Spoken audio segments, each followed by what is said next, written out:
Welcome to Excel Boats on the X Podcast, powered by Mud Buddy Motors. I love the smell of napalm in the morning. The only podcast to bring you insights on the world of hunting, fishing, and boating.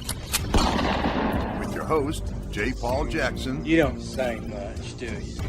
Now, load up and sight in. This is On the X. Welcome to the Excel Boats on the X Podcast, powered by Mud Buddy Motors. J. Paul Jackson here with my co-host this week, filling in for Dave Reynolds out in Utah, Mud Buddy's own Keith Mitchell. And they say the third time is the charm, back for his third visit with us here on the X Podcast. It is our good friend from Campchef, Mr. Ryan Neeley. What's going on, guys? How you doing out there? Man, I'm doing great. Duck season is right around the corner for me. And I guess for you guys, it's in full swing. I know, Keith, you already been out, haven't you? I've been out a couple times with Clint, and it's been two really good hunts. So, yeah, it's been nice. Temperature's a little warm. I think we were out last Friday. It was a calm 63, sunshiny, no wind, everything you should not have when you go duck hunting. But you killed ducks. But we killed ducks. That's all that mattered. Cool. How about you, Ryan? You been out much? You know, I've been out. I went out on opening day, but for me, it's still been big game hunting season. So that's been in full swing for me. You know, I made it out opening day, and I haven't been out since these. So for the first couple of weeks, I haven't made it out. But yeah, it's been warm. The cold weather just really hasn't hit yet. So yeah, I'll make it out. I'll make it out when that comes. It's 83 here in West Tennessee today. Ooh, yuck. I know, man. I mean, it's almost November 1. I actually probably will be by the time we put this on the air. And, today's October 30th that we're recording this. And, yeah, 83 degrees. And so I've been trying to bow hunt a little bit for deer, but, man, it's tough. I did take my nephew Sunday afternoon. It was in the upper 60s, low 70s. And I did take my nephew on a youth hunt day before yesterday, and we did see a bunch of deer despite how warm it was. We didn't have anything close enough for him to get a shot, but I'm definitely ready for some frost to hit and the ducks come down this way. You guys have them all out west right now. Yeah, we do. I mean, Clint where I and Clint hunt, it was the water was black on Friday last week. It was amazing. We were nervous because it's been so warm. Is Blackwater good or bad? Oh, full of ducks? That's wonderful. It was all black duck water. All right, I got you. Black with ducks, man. It's always that you come around the corner like anticipation. We left work early. Actually, we snuck out of work early and come around the corner and the pond is just crawling with ducks. And it was like, okay, well, we got ducks now. Will they fly? That was the next big, and they did. They cooperated really well. That's awesome. And you made a little video, I understand. Yes, we put Jeff put a GoPro together for me, took it out there, and he just did a little 1-minute video to kind of promote our shallow water show for tomorrow. So there's a little bit of action out there. As you see a little bit of shooting, Clint throwing some decoys, and beautiful, clear day in Utah. Good stuff. Where can I find that if I want to watch it? I think he posted it to Mud Buddy's Facebook page and to Excel's. Ryan, you're going there right now, checking it out, right? I'm on it. Yeah. All right. Man, that's why it's so quiet over here. I'm looking up these YouTube videos of duck hunting. Yeah. I hear you. Wow. Well, man, it's good to have you with us. So you've been big game hunting. Have you killed anything? Yeah, I have. Let's see. I started out my season bow hunting for mule deer. I haven't had anything happen there yet, but I did shoot an antelope in Wyoming. And I'll tell you what, those are fun. I forget how fun that hunt is. You just see if you ever go on, sitting in a tree stand for days and you never see a single animal, whitetail hunting or something, go to Wyoming on an antelope hunt, because it's 100% opposite. You just see, I don't know how many animals. I mean, you just pull in, you're like, pass. Oh, I like that one. I think I'll take him, but it's a lot of fun. So I think anyway, I did do I've never had antelope. How is it? there. You know what? It depends who you ask, but I have found that the people who say they don't taste good are overcooking it. Story of our lives. So they are actually really good, and there's some good flavor there. But as soon as you overcook it, it's going to be bitter and nasty and taste like sagebrush. So when people tell you that, there's a few things that if you do wrong with antelope, it's going to be terrible. So it's 80 degrees outside and you're hunting, don't throw it in the back of your truck all day. Take that skin off, get it cooled down as quick as possible, get it on ice as quick as possible. And then it'll taste fine doing that. The next thing is don't overcook it. Once it's all processed, everything comes time to cook. Especially your back straps or steaks or whatever, do it like a nice medium rare, and it's really good. With almost all game, I mean, overcooking is the scourge of wild game. It's the same thing with waterfowl. I've had, first couple of times I cooked waterfowl, it was I couldn't even finish it. I couldn't. It was bad.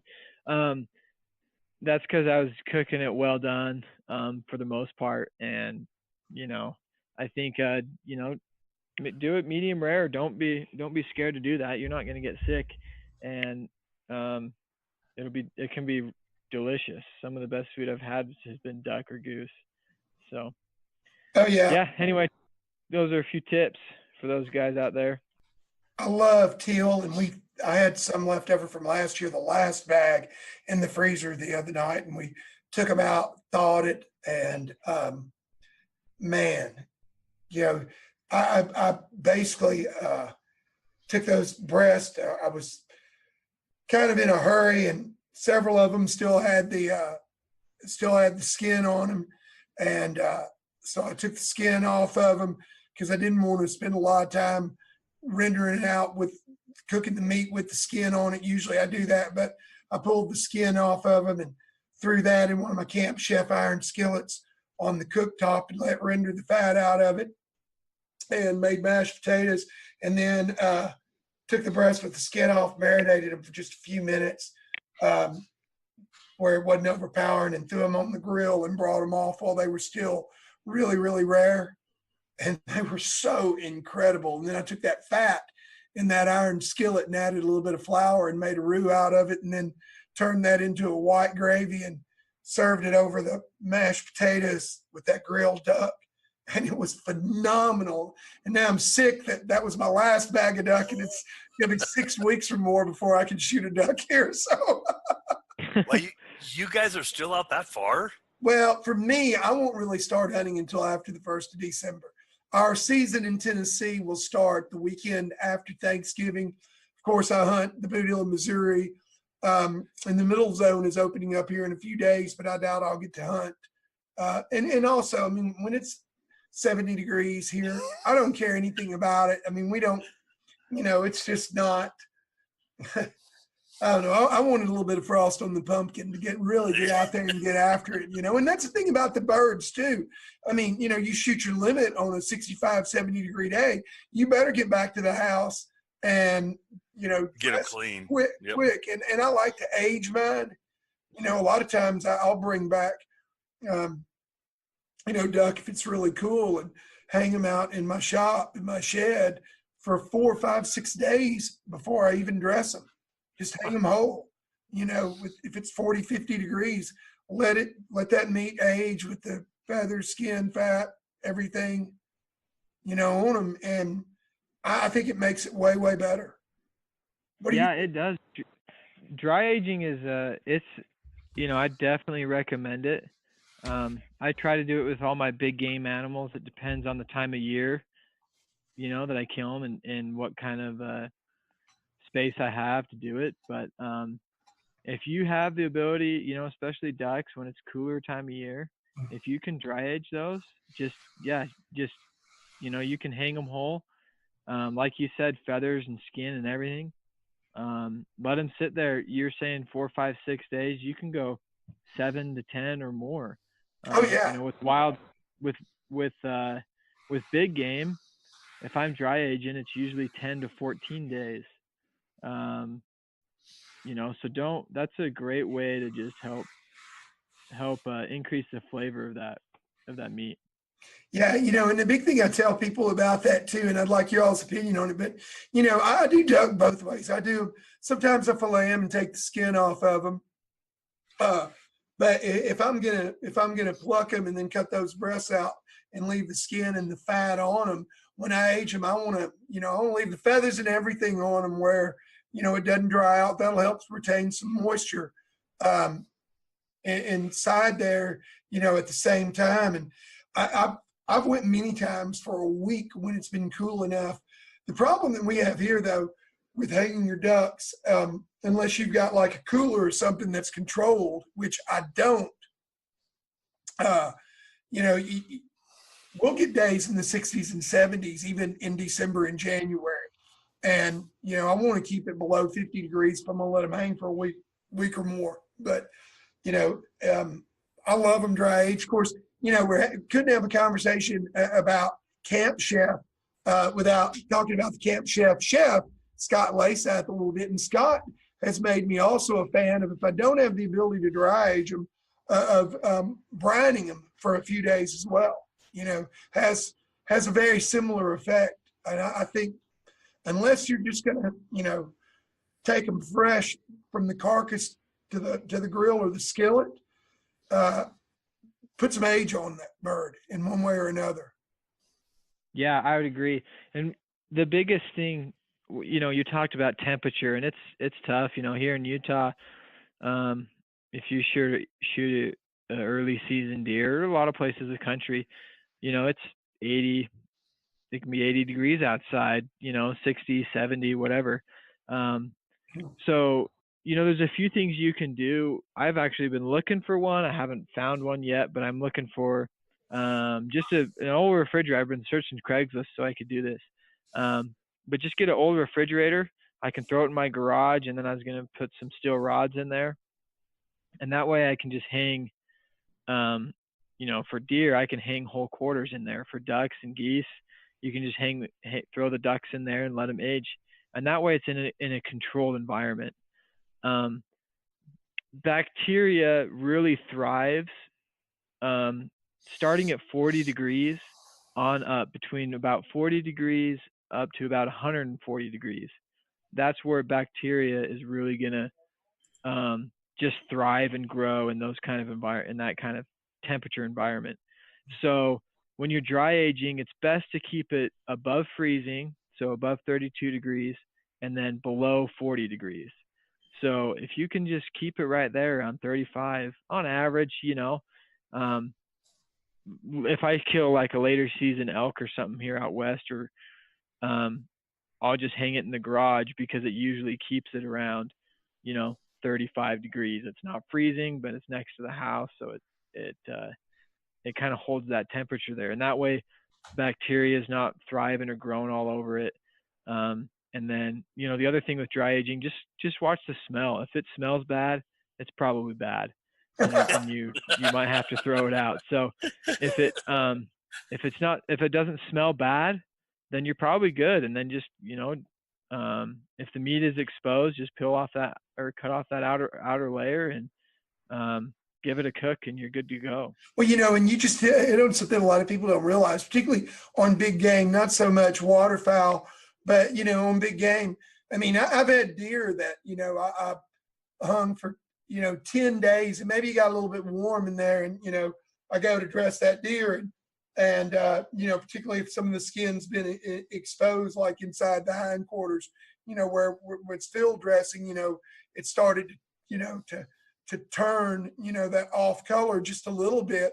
That doesn't mean the deer is bad by any means. It just means, hey, take 1/8 of an inch of the meat off of the outside of it, take that outside, edge off of it, and you'd be amazed. You get right back in there where that meat is wonderful, Yeah.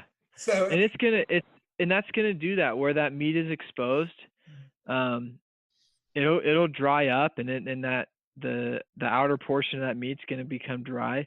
So you just cut it off, and then underneath that you've got great tender meat there.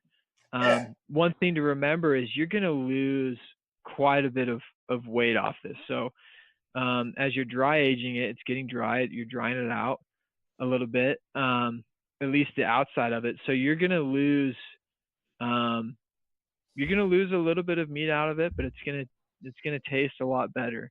well, and that goes. I'm If sorry. if you harvest like a small whitetail or a smaller animal that there's not, the back straps or something are really small, you might want to think about dry aging it before you do, just because you're going to lose some of that, as that meat will shrink as you dry age it over time. But overall, I would highly recommend doing it. I think it's the way to go. Just watch the temperature of it. It's really easy. And again, that meat's going to be a lot more tender. Yeah, and flavorful too. Yeah, you just hit on something too. I mean, that's one of the things about dry aging. It also makes not overcooking it much, much more important, because as some of that moisture comes out of there, you want to be careful that you don't overcook it, so it stays good and moist. A lot of people think, oh, well, if you dry age it, it's going to be dry and tough, and that's not the case at all. You just got to, make sure that you don't overcook it and cook all the moisture out of it, because then it will be tough. But a lot of times, because, the enzymes and bacteria have been working and breaking that meat down, aging it actually should make it more tender if it's cooked correctly.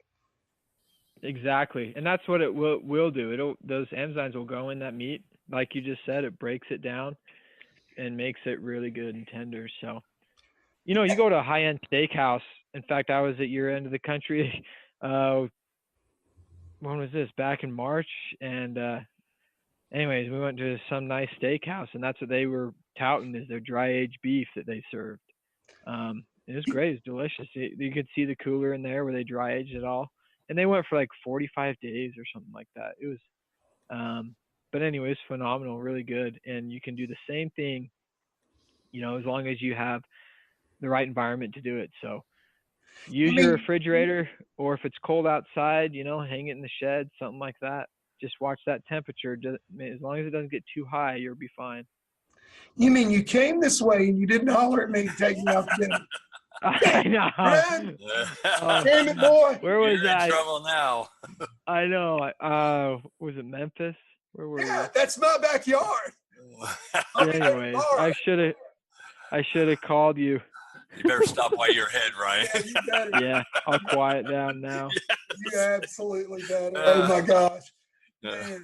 Well, it's amazing though how much you know about all of this. I mean, you sound like you're part scientist as well as part chef and part marketing. What is your official title, by the way, for those that haven't heard you on the podcast before with us? I don't even know. We just come to work and we just try to make good stuff so people can cook good food. And you guys are doing an amazing job. No, my official title is the marketing manager out here at Campchef. So it's a great company, and it's it's become my job's just become a lifestyle. I've always loved the outdoors. I've been a part of the outdoors from various capacities, whether it be hunting or skiing or biking, all that, camping, all that kind of stuff my whole life. And so you come here to Campchef, and as I get a little older, I got more involved in food and that aspect of things. And so it's just been it's a perfect combination for what I'm doing, and I like it a lot. So cool. Well, but all this stuff, it's not like cooking food. I'll tell you, it's whether it's barbecue or wild game or I don't know, you name it. It can be intimidating because, whoa, these guys are talking about this dry aging thing and what is that and how do you butcher your own animals and all this kind of stuff. Um, yeah, the biggest advice I would say to anybody out there, just try it. I mean, it's what do you got to lose? You know, um, it just get out and start doing it. The best way to learn how to do it is just do it. And you can sit there and read all you want on Google or watch all these YouTube videos, but you know what? When you shoot a duck, go hang it in the shed, dry age it, and then cook it up a week later, and just start experimenting, and that's going to get you the best results. Then you'll You go know, and talk to it's your so, neighbor, your friend, or something about it, and yeah, it's so yeah, much easier than people think too. I think people sometimes are intimidated.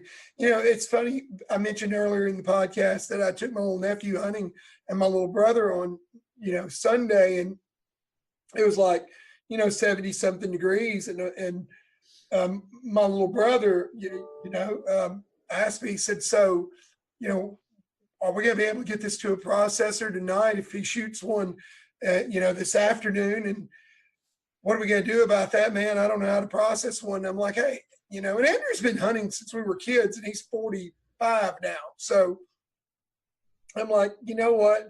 You've always been intimidated by processing. I mean, you know how to field dress one in a heartbeat, but I don't take them to the processor anymore. I've started doing it all myself because once you get over the intimidation part, once you try it and you realize how easy it is, man, I mean, if you like to cook and you're a foodie, to me, it's just the next logical step. I bought a yeah, grinder. I grind my own venison burger, and I've got some beef fat that I picked up just a couple of days ago. Since I will be starting muzzleloading season open Saturday, and I'll be starting to hit it really hard. I've got beef fat that I got from the local supermarket where they were trimming their rib eyes in New York strips, and they saved that beef fat for me. And man, I just the meat that I don't want to grill or that doesn't go into roast or quarters or whatever, I debone it, throw some of that beef fat in there with it to give it a little fat, and then run it through the grinder, and it's easy. yeah. I remember. So I was doing this actually earlier this week. You asked about my hunts or whatever this fall, and I actually shot a Idaho whitetail a week ago, or a week and a half ago. And so this week I was processing that. And I'll tell you, it's one of those things. Don't be intimidated by it. Just give it a try. And I remember a few years ago, I had a good friend. He lives in Canada, and he hunts and cooks more wild game than all of us on this phone call combined. He does a ton. And I said, hey, I can get this cow elk tag, but I don't know. That's just too much meat for me and my little family. This whole cow, I don't know. And he's like, you know what? Do it. Take it as a learning experience. And I did. And I've processed my own animals before, but I just wasn't great at it. But this time I took a little more attention to it. And you know what? It's really easy. All you need to do is just, you really only need a few tools. I think, some good sharp knives, a place to cut, your kitchen table will work fine. I do that when my wife's gone. I'll just throw the whole quarter on the kitchen table and butcher the whole animal there. And it's really easy. Just follow those muscle groups, and you'll see how that entire animal just kind of comes apart. It's like a puzzle. You're just taking each piece apart. Follow the muscle groups, cut them off. And then what I generally do is I'll have a scrap pile where different scrap pieces for grinding, like you talked about. Mm-hmm. And then I'll have whole roasts and steaks from there. And usually with my grind pile, just like you said, beef fat is great. Pork fat is great. Go down to your grocery store or butcher and just ask them, hey, do you have any pork fat or beef fat? And they'll give you a whole bucket, usually for free. They just hand it to you. And then what you can do is mix that. I usually do an 80-20 mix. 80% of the whole muscle meat that I just cut up, and then 20% of the fat. and that's a great combination for burgers or, sausage or whatever you want to use your ground for. And then your whole muscle meat, you can use that for roast. You can use that for jerky, for all sorts of stuff that you might want to do, different steaks, and then I don't know. There's just a whole slew of recipes and different things you could do. I could go on and on. And you got a ton of them on your website too. Yeah, we do. We do have a good amount of recipes on our website at campchef.com. Not as many wild game recipes. So there's a lot of other places you can go. You did mention Scott Lasath earlier. You go to his website. He's Scott Lasath, the sporting chef. He's got a slew of wild game recipes there. So pick them up, give them a try, and they're really good. And back to processing too. I think when you want to process all this stuff, there's only a few simple tools that you need to do this. I was really intimidated at first. I thought, oh man, you see the butcher's kitchen and you're like, I can't do that. You know what? I just have sharp knife. I use Campchef knife set. They're, it's perfect. It's not like a, $200 set of knives. But they work great for processing animals, and that's what I use. And then a grinder just to grind up those chunks of meat. You can find those for pretty affordable. No reason to go out and get a $1,000 one. You can get one for like $100 or so. And then I would recommend either getting a vacuum sealer, and that's what I use, or you can wrap it in butcher paper. Either one works great. There's pros and cons to each. But again, you don't have to buy a vacuum sealer. You can do that with butcher paper and wrap all that up. And for the most part, that's all the tools you'll need. And you can butcher and process all of the game that you harvest. And then you can be like you, Jay Paul. And by the time the next season starts, you're just finishing everything that you harvested last season. That's me, baby. Yes. I mean, it's funny because, all that stuff that you mentioned, I've got your knife set and stuff and your utensil set. And, it's all that stuff is so handy. I've got a manual meat grinder. You just feed it through and do the crank. And yeah, it's a little bit of work, but the great thing about it, I vacuum seal as well.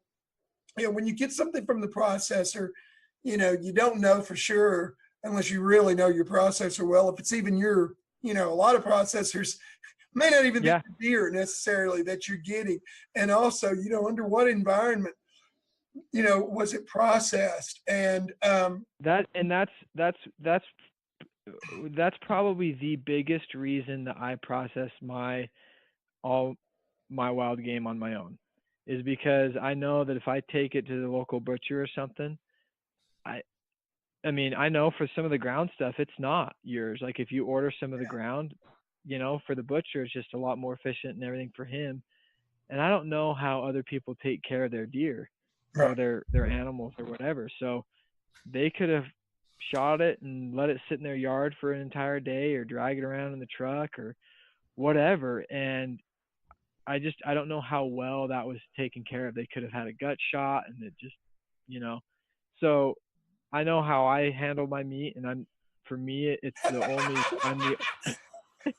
I should probably watch what I say on here. Yeah, you should. I know how I know how it was handled and taken care of, and I'm the only one that's ever touched it. And it's kind of satisfying to know that, hey, this I can hear you laughing over there.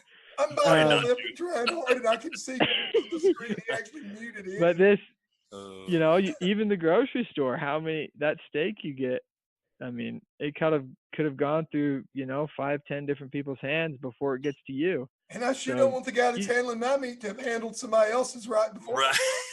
Yeah, exactly. Exactly.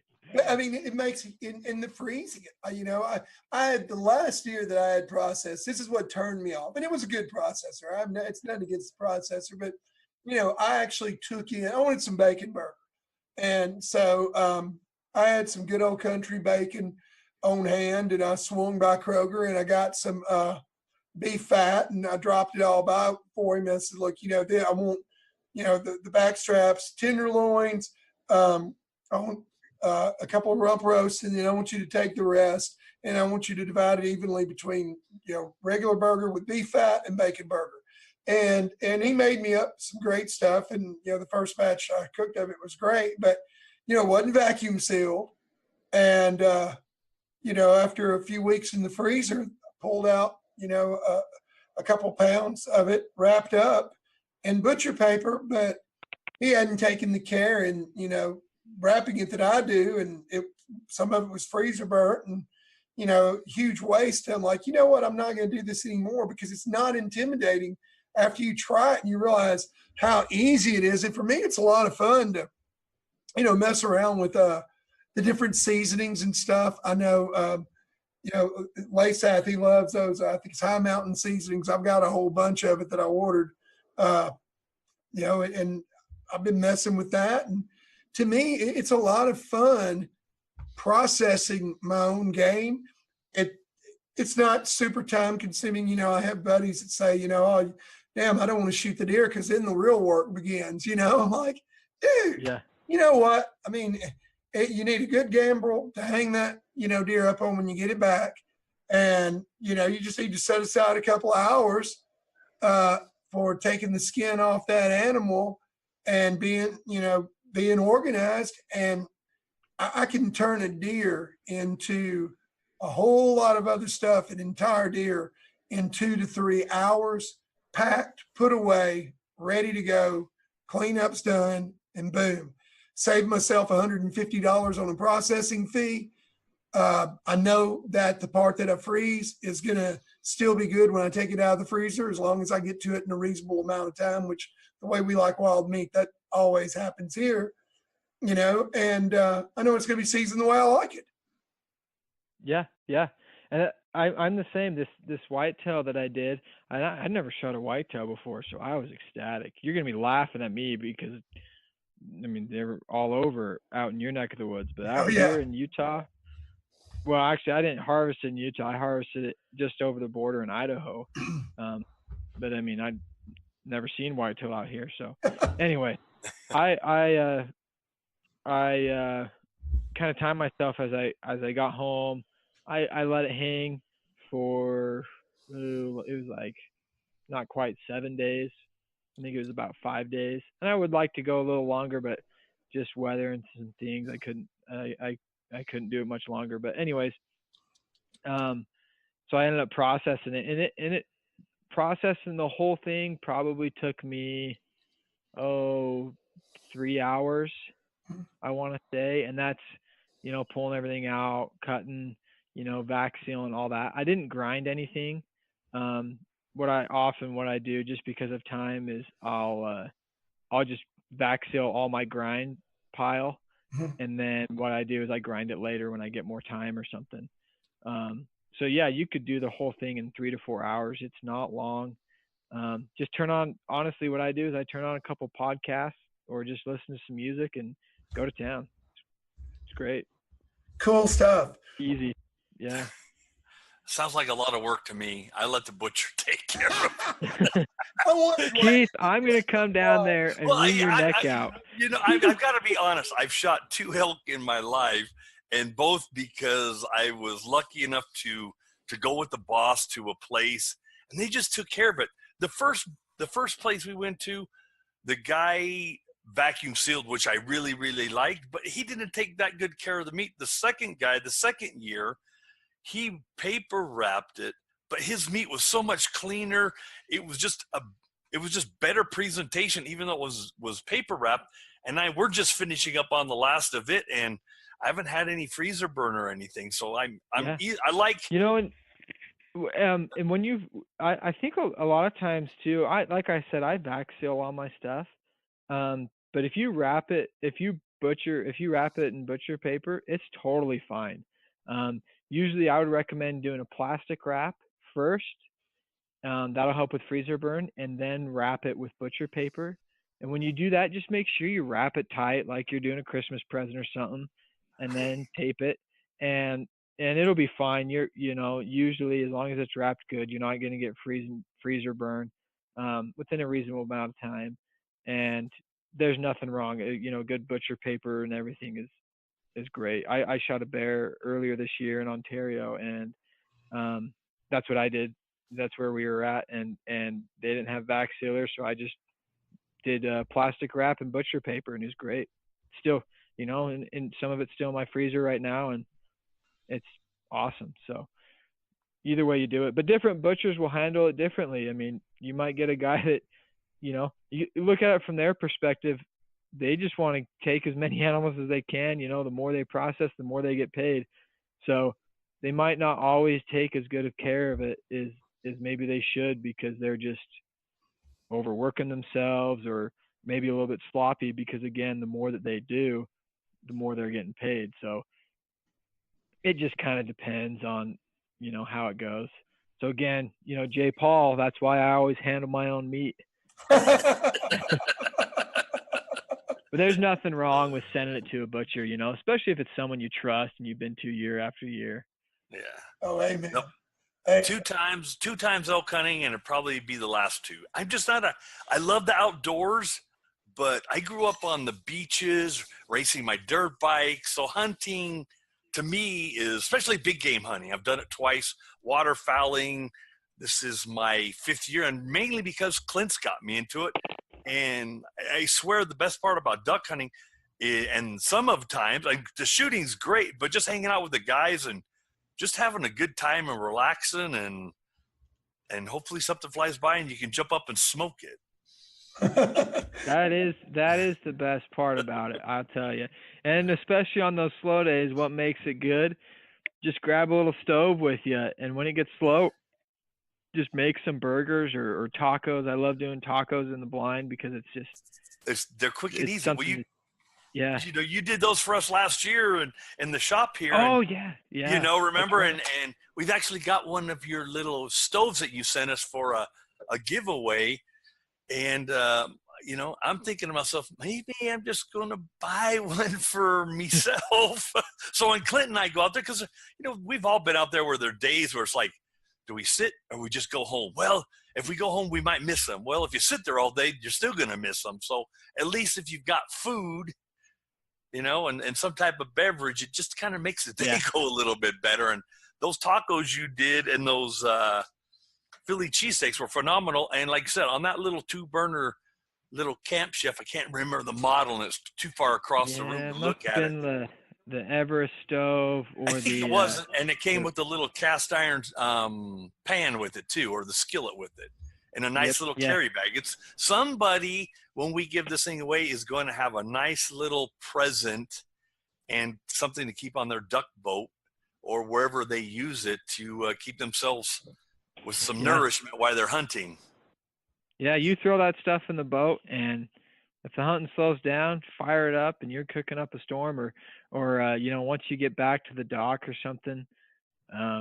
It's a good way to finish a hunt. It just makes it fun. Oh man, let me tell you, your deluxe outdoor oven and regular outdoor oven, I mean, they are absolutely the bomb for that, because they're so portable. I love your accessories. We've got one that just a regular outdoor oven that we keep in one of our pits, and the pit gets mice in it. And, for a while, for a couple of seasons, somebody bought an apartment style gas stove and we put in there, but the mice get in it, with the accessories that you've got available, the cover for that thing. Before we leave the pit each day, we just put it in its cover. It's mouse proof, keeps them out of it. It's so perfect, to have there. And another product that I just discovered not long ago that I'm loving for hunting in particular is the aluminum liners that you have available for your cast iron Dutch ovens. I found them on your site a while back, and instead of trying to hit you up like I know I always do, Ryan, I actually placed an order. That's funny. And I love them, man. I mean, it's just so handy when you're out, like that and you really don't have, I mean, cleaning up cast iron is so much easier than most people realize, but you still need, you need some water, preferably hot water and stuff. But with that liner, you know, man, you just throw the liner away and you're ready to go again. Yeah, cast iron is the way to go. And like you said, cleaning it's not hard. Everybody seems to be intimidated. Again, there's that intimidation thing, but cleaning cast iron is actually really simple. You just a little heat and water and you're fine. But when you're out in the field, we're not always out there to cook. We're out there to hunt, and we're out there to camp, and we're out there to do other things. Food is sometimes a second thought. So those liners are just make it so easy. In fact, last week when I was in deer camp, we had some really good food, but I knew that there's a good chance of us having a late night, because if you harvest something, you're not getting back till 10, 11 o'clock or later. Anyway, so I pre-made some meals, vac sealed them. So that way when I got back, all I need to do is drop it in the Dutch oven, heat it up, and then when you're done, just pull out the liner and that's it. So the night that I shot the deer, that's what we did. I got back, my hands are all bloody or whatever, and all I'd need to do was just dump that stuff, and I had it frozen, so I use it as ice for the week in your cooler. Anyway, just drop it in that Dutch oven liner and heat it up. That way I could take care of the deer and everything else I need to when I got back in camp, and then you're ready to eat. Those liners are awesome. They really are great. So let me ask you a question while I've got you here too. You've got your outdoor oven and then you've got your deluxe outdoor oven. What's the big difference between the two? The deluxe outdoor oven is going to have more heat output. It has more BTUs. I can't think of off the top of my head. I want to say it's around 10 or 12,000 BTUs versus the regular one is about 7. Anyway, so you're going to have more heat output there, which is the biggest thing that's going to be the best factor out of that.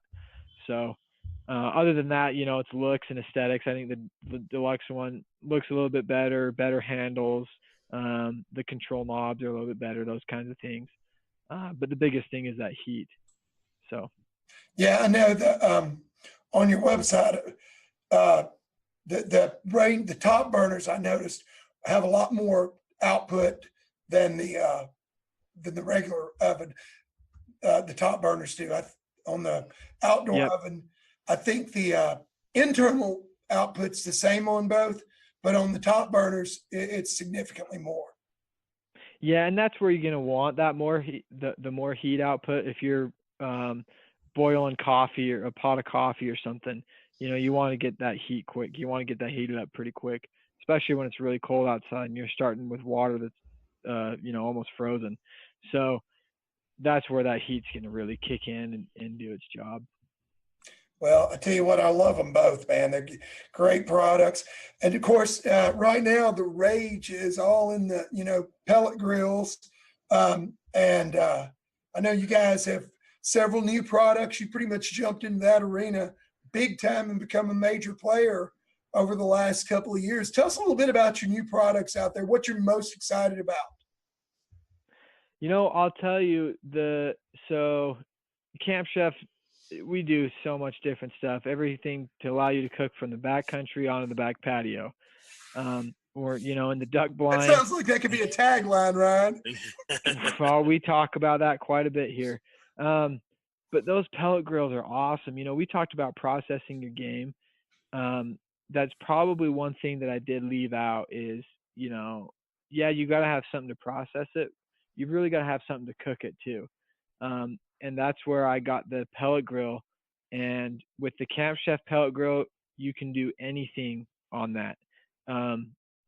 It's fun. We just released a new product. It works with your pellet grill. So a pellet grill uses these wood pellets. It's compressed. What it is really compressed sawdust, and it burns this wood, which then creates a delicious flavor for your food. So it's all wood cooked over a wood fire, and it's delicious. And it's automatically controlled. I can set the temperature at 300 degrees, and it's going to hold it at 300 degrees. Um, and for ours, you can go as low as 160, or you can crank it up to 500. So there's that big range there from low and slow smoking, and then you can crank it up to grill or roast something. What's cool with the Campchef stuff is we just came out with a new product. It's called the Sidekick, and that attaches to your pellet grill. So now I can do a high heat grill and crank it up to about 900 degrees and get a really, really good sear on there if I want to sear something. There's a griddle that I can put a griddle on there. So now I can cook, Philly cheesesteak or pancake and eggs or something on there. And then, you can put a fry pot on there and fry something. So literally you can do almost anything with that pellet grill and the Sidekick. And it's the best combination that I've ever had. It's super fun to use, and your options are limitless. And so it's just great. I'd highly recommend it to anybody out there that's looking at, what kind of new grill should I get? Check out the pellet grill with a Sidekick, and it's fun. Well, the nice thing about them, Ryan, is I have two of them, and I love them. I've got my wife where I say, hey, honey, I'm on my way home. Throw this on, get it prepped, get it ready, and she's not afraid of it. The barbecuer, it was always just a burnt offering. With the pellet smoker, it's just amazing. She's not afraid of it. She knows to pull the ashtray. I've got the new SG, so I've got the direct heat or the indirect. Yeah. So she knows if we're going to do ribs and tri-tip, we're going to smoke it for 3 to 5 hours. So she pushes in the rod for indirect heat. And then where before it's like, hey, can you go start a barbecuer? Nope, I'm not going to go touch it. Yeah. But my pellet grill, she loves both of them. And I use them both quite a bit because I've got 5 kids and some of them are married. And when we all get together, one's not big enough and 2 does the trick. But I haven't done the Sidekick. I've been balancing between the Sidekick and the sear box, but I think the Sidekick's a little bit more kind of which way I'm going to go with that. So we did this campaign here. When we came out with the Sidekick, we're like, you know what? You can literally cook anything on this. Like, what is it you want to cook? Pancakes, got it. Brisket, got it. You want to bake some cookies? We can do that. And so we're like throwing around ideas, and we're like, you know what? Let's just get a popular recipe from every single state, and whatever that recipe is, we can cook it. So let's do it. And we're like, all right. So that's what we did. So we made 50 recipes from all 50 states. And we did it on that grill, on the one grill. Whatever the recipe is, we did it. And it was fun. And I'll tell you, one thing I found out, America loves fried food. Like, we eat a lot of fried food. It seemed like every state had one of the top 5 recipes, something was fried. But I love it because, like with hot wings, now I'm not just smoking them. I smoke them, and then I drop them in the fryer. And it just gives them that good crisp, skin on there, and they're just delicious. And then, with a big steak or even like with my venison, I'll reverse sear. I'll do this with waterfowl too. I'll reverse sear it. So I'll smoke it first and then finish it off with a high heat sear. And I can do that all on one unit. I don't need to take it from one to another. I don't need to go anywhere or take it inside to sear it or something like that. It's just a great overall. It's a great product. I think the guys here did a really good job at that, and it's been so fun to use. So. Well, what I kind of like is I just saw, or I've noticed it a while ago, because everybody's like, let's go camping. Well, I want to take my smoker. Well, it's kind of a pain in the butt. Now you have that little Pursuit 20 portable pellet grill. I'm like, sweet, there it is. It's going camping with this because it's compact. Instead of taking up half of your pickup bed space with your smoker, you've got this nice little one that'll do the exact same thing. And you mentioned you have the SG pellet grill. That Pursuit it has every feature that one has, just smaller. So it's really cool. It has, dual racks. You can fit 4 racks of ribs in there, more ribs than I'm going to eat. Yeah. And, and it's, you can fit, just tons of food in there for the small little thing that it is for tailgating, throw that in the blind or, take it in the trailer with you. It's a great little. Yeah. I think you're gonna, if you have this thing, you're gonna have the neighborhood campsites coming over and hey, what do you guys got going on over here? Well, I'll tell you what, smoker. Yeah, you come out west here, Keith, you probably see this. You go up, it's funny. I love it. Come Labor Day weekend or Memorial Day weekend, and you go up the canyon, you go in some of these campsites or whatever, and like 9 out of 10 of these campsites have a Campchef stove, and that's what they're cooking on the camp. I love seeing that. It's so fun because I'm like, you know what? There really is not a better thing to cook on out here because you can do whatever you want. There's so much options there, and I go on for hours. Because I like cooking, I like food, I like the outdoors, so I just get talking. But it's fun.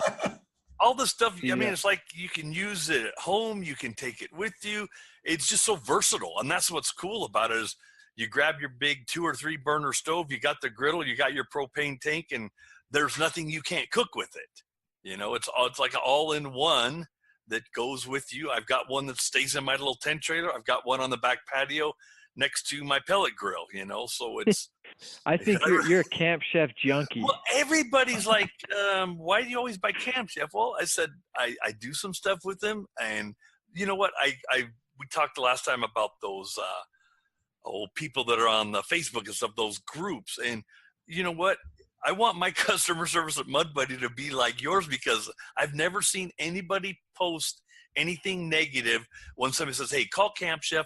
They'll hook you up. And they always came back, hey, they took care of my problem. It was shipped in damaged. No questions asked. The part was there in 2 days. It's just amazing. Cool. I mean, it's just a well-rounded company from top to bottom because, customer service, sometimes you get great people and sometimes you don't. But, it just, I love Campchef. And I get a kick out of when I go to other places and I see people looking at other brands. I'm thinking, you're buying this other grill with this other name that's half the size for double the money. Are you an idiot? Well, they must be because the guy bought one, and I'm just looking at myself, and I look at the salesman. It was at a Cal Ranch store local, and I just look at the guy. I'm like, why did you? I didn't say it to him, but I was thinking, like, why did you let him buy that other brand? Because the one you were trying to pitch him on, but you did a crappy job, is 10 times a smoker than he just walked out the door with, all because of the name, and that's all it was. Well, Campchef is that's funny. Campchef has become a name, though, that is synonymous with quality. I mean, you guys, I've got the big gas grill, the 3-burner, and, about 2 or 3 of my buddies have ordered it because they've seen how easy it is for me to take it around, how portable it is, and how, high quality it's constructed.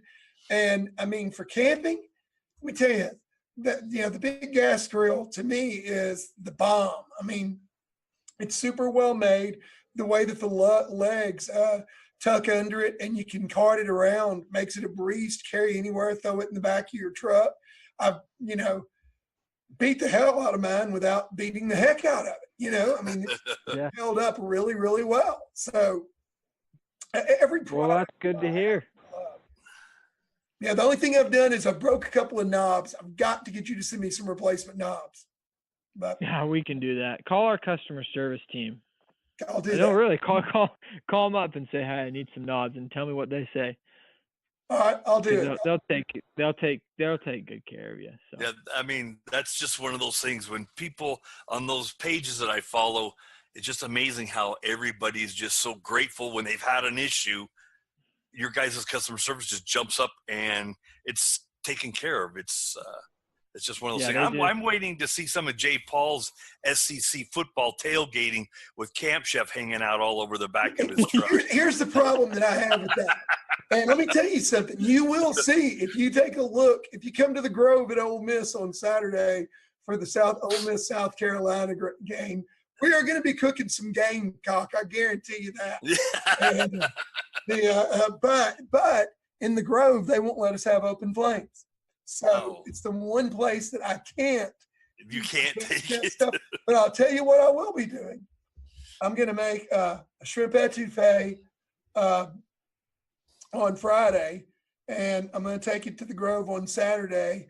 And they will allow an electric cooktop, and so I will be the best way in the world to warm it back up and keep it warm all day is in that thick Campchef cast iron, because it distributes that heat evenly and it retains it. So you will see my Campchef cast iron in the Grove tailgating this weekend. Come by, say hotty toddy, and try some of the shrimp etouffee. And you guys, I'll turn on ESPN. I'll keep my eye out for you. Keep your eye peeled, baby. I'll be in the Grove. Okay. Every Ole Miss home game, we're there tailgating with our Campchef cast iron. That's awesome. Yes, sir. Yeah, it's all good fun stuff. Whatever you need to cook, cooking outdoors. From on your back patio or whatever. We got a lot of stuff to get that taken care of. So. Yeah, I love all your products, and we always love having you on here. I know we've went beyond quitting time, and so I don't want to keep you any longer. But Ryan, it's always a pleasure. Can't believe I'm still pissed off you came to Memphis. You didn't call me. Only live an hour away, but that's all right. I'd have cooked for you too, or I had you cook for me. Maybe that might even. Yeah, there you go. Yeah, for sure. But when I'm coming to Utah this duck season, we're all going to get together either at Campchef or at Mud Buddy and do a Friday afternoon throwdown. I hope that's Keith's specialty, isn't it, Keith? I try. Nobody complains. Put it that way. So this we're actually doing tomorrow. I get the week. I don't have to cook this month. They're doing a big soup thing, and hopefully maybe there's some cast iron. If not, but I enjoy when they say, Keith, we need ribs and chicken, or we need tri-tip, or brisket or something. I enjoy doing it. Everybody's like, well, why do you like to do it? Well, it's fun. The hard part is just trying to stay in between the customer service calls and cooking the food without something happening or somebody getting in my way. But I just enjoy cooking, and like I said, it's like anything, don't be afraid of it. Just try it. Worst case scenario, you burn something, you learn, and you try the next time. Amen. Amen. It really is. And it's just, Campchef just makes it easy. That's all I got to say. If I had a flag, I'd be flying it at my house. Campchef. Well, I've got. Careful what you say. Seriously. I've got 3 married kids, and all 3 of my married kids, I've gotten them Campchef smokers. All 3 of them smoke. Hey, Dad, how do I do this? Hey, Dad, how do I do this? I'm like, can you go to Campchef's webpage and look? You don't always have to call your dad. But yeah, all three of my married kids, that's what they got when they got married from mom and dad, was a pellet grill. Yeah. So, that's a good gift, man. I wish I would have got that when I got married. Me too, buddy. Me too.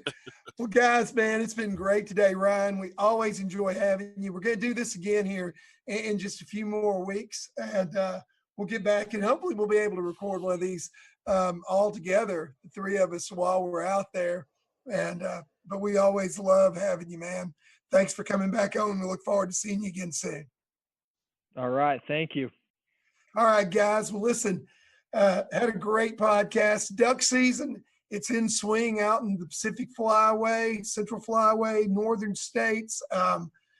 Fixing to kick off here in the Southeast, big game season. So we've got some really exciting guests coming up over the next few weeks. We're fixing to do we've had a couple of the Sitka guys on with us coming up in the next couple of podcasts. We've got the waterfowl brand manager from Sitka coming on board with us.